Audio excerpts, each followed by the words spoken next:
আমরা কিয়ামতের দিন পূর্ণ পাওলা প্রার্থনা হবে।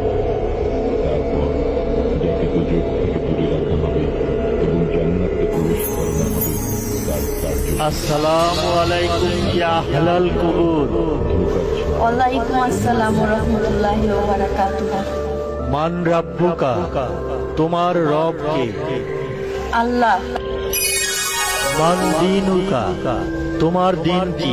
ইসলাম। মান নাবিয়ুকা, তোমার নবী কে?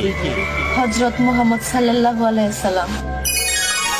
আলহামদুলিল্লাহ, তুমি আল্লাহ প্রেরিত সকল প্রশ্নের উত্তর সঠিকভাবে দিতে পেরেছো।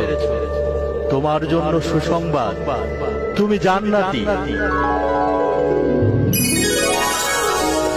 কোনো এক ভালো কাজের উছিলায় আল্লাহ তোমাকে জান্নাতের সুসংবাদ প্রদান করেছে। তোমার